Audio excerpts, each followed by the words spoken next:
avantages et 2 défaites. C'est le bilan des 4 dernières semaines des Métallos. Un 2/12 insuffisant dans le chef de candidat au tour final, même si c'était face à des adversaires du calibre de Virton, de Liège, du RWDM et du Liers. Ce samedi, l'adversaire est d'un tout autre calibre. Heist est avant-dernier, c'est la pire attaque de la division amateur et aussi l'une des plus mauvaises défenses. L'occasion est donc belle de renouer avec le succès, mais Christophe Grégoire le sait, ce ne sera pas facile pour autant. C'est pourquoi, il l'a dit, il veut voir des guerriers ce soir opérer, des conquérants dès la première minute. Et ça, eh bien, on va donc le vérifier tout de suite. Lassaini qui peut lancer Al-Badawi. Al-Badawi qui évite le retour de Weber, c'est un accrochage. Premier coup franc bien placé pour les Cérésiens. C'est Al-Badawi qui s'avance, il tente en un temps et Webers là de la tête qui a failli tromper son propre gardien. Première belle occasion pour les Cérésiens après seulement 3 minutes de jeu. C'est joué rapidement sur Waynes. Waynes qui a le flanc. Tout ouvert et qui en profite. Et on le laisse aller. Waynes en retrait, la frappe, et ça prenait la direction de la lucarne, cette reprise de Nicolas Horry.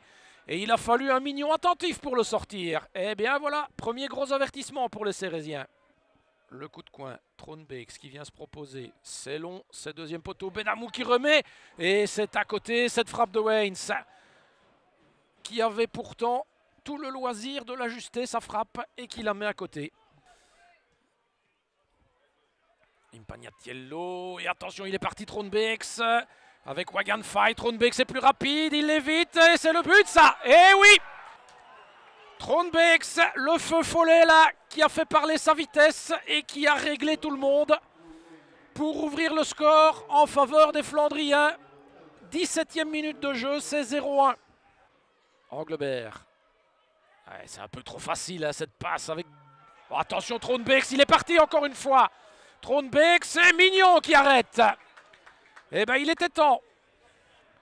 Parce que là, ça aurait été une douche glaciale hein, pour les Cérésiens. C'est Quilota qui va donner ça. Al-Badawi offre la solution sur le flanc. La tête, ouh, ça prenait la bonne direction, cette tête d'Henri. Mais Frey Van Arscott est allé l'accueillir dans sa lucarne. Sans trop de difficultés, il faut bien le reconnaître. Tamber qui trouve Janssen s'isoler à l'entrée du rectangle. Pierrot devant lui. Benamou, la frappe de Benamou. Attention, la deuxième balle et elle est au fond. Horry qui met ça au fond. 0-2. Un ballon repoussé qui retombe dans les pieds du grand attaquant flandrien. Et il ne s'est pas fait prier hein, pour la mettre au fond. C'est la cata du côté de Serein. Quilota dans la foulée de Lassaini avec Al-Badawi. C'est bien joué. Al-Badawi, non, c'est... On ne se trouve plus du côté de Serein. Là où on se trouvait admirablement au début, le doute est venu s'instiller et on ne se trouve plus. La prolongation d'Al-Badawi pour Quilota. Quilota qui a l'occasion de centrer. Il faut du monde dans le rectangle maintenant. Mais pas là. Ouh, le rebond qui trompe Van Arscott. Moussa Gueye, c'est pas terminé. En retrait pour Al-Badawi, c'est sur le montant. Oh, marqué pas de chance là pour le Cérésien qui avait bien joué le coup sur ce coup-là.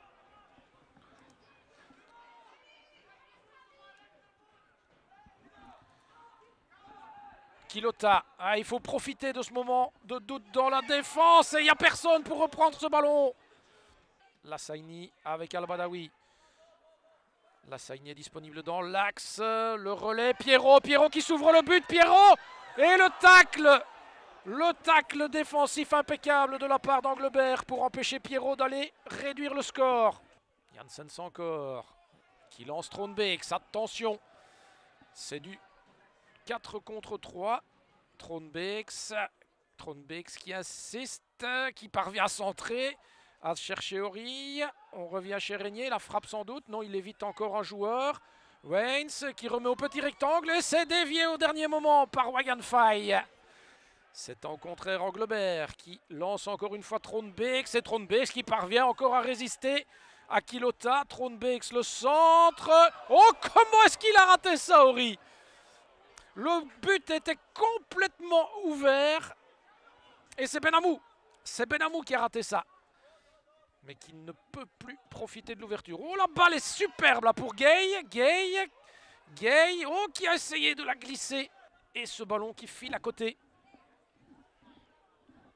Al-Badawi repasse derrière. Impagnatiello. On reste sur le même flanc avec Al-Badawi.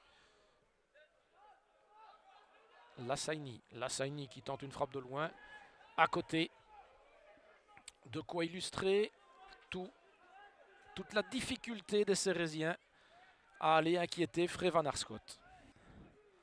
Et Henry qui est bien parti. Henry qui fait passer ce ballon jusqu'à Moussa Gueye. Et c'est 1-2. Une ouverture lumineuse là pour Henry. Qui, en évitant le gardien, parvient à aller chercher Moussa Gueye. Et Seraing qui réduit le score après 6 minutes en deuxième période. Troonbeeks, attention à la vitesse de Troonbeeks. Hein. Et ne pas faire la faute non plus. Attention, il va s'ouvrir le but, Troonbeeks, mais Mignon le lui referme. Quilota qui balance, il y a du monde devant, mais ça n'est pas dans les pieds d'un rouge, ni sur la tête d'un rouge que ça arrive. C'est par contre Benamou qui va ressortir. Horry qui tentait de dévier pour Janssens. Et ils en ont plein les pieds hein, pour l'instant du côté de Heist. Seraing est occupé à mettre une pression pas possible. Et ils ne parviennent plus à sortir et à se trouver les Flandriens. Récupération de Lassaini. Wagan Faye.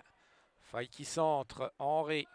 Sambou Monsoni le crochet. Sambou qui place. Oh là là, tout le monde le voyait au fond celui-là. Ce ballon enroulé de Sambou Monsoni. Janssens. Attention, on va chercher Troonbeeks de l'autre côté. Il y a danger. Non, Troonbeeks qui loupe son contrôle.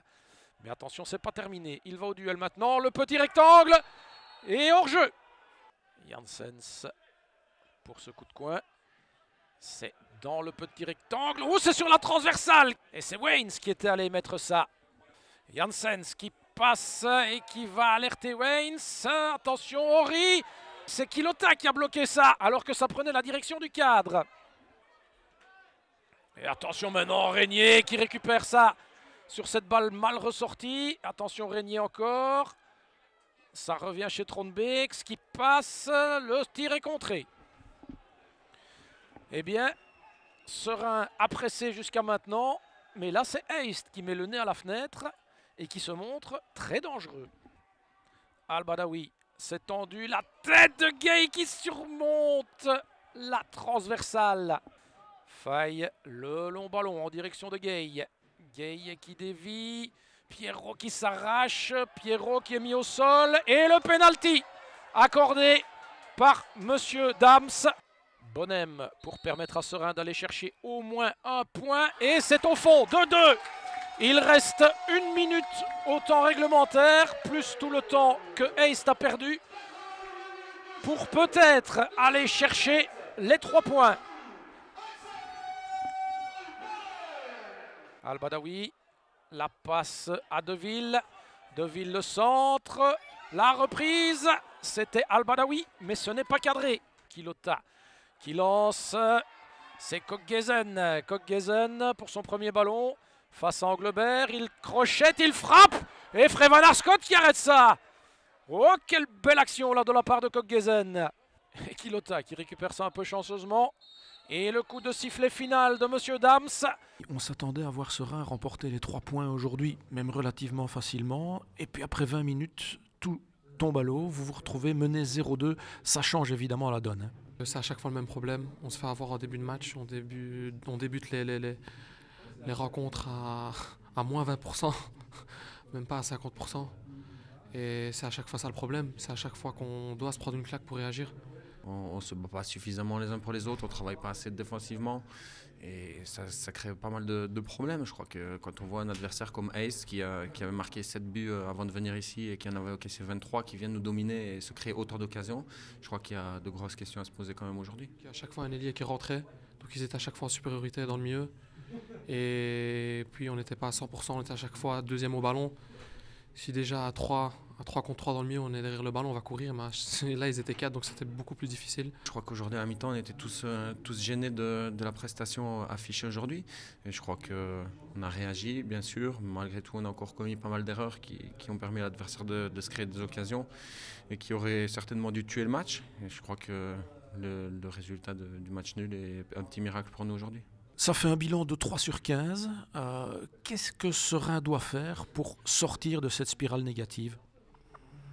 Se réveiller tout simplement. Et comme j'ai dit tout à l'heure, c'est à chaque fois le même problème, c'est les débuts de rencontre. Puis je pense que chaque équipe connaît une mauvaise passe sur une saison. Je pense qu'on est en plein dedans, mais je sais qu'on a le groupe pour réagir et qu'on va le faire.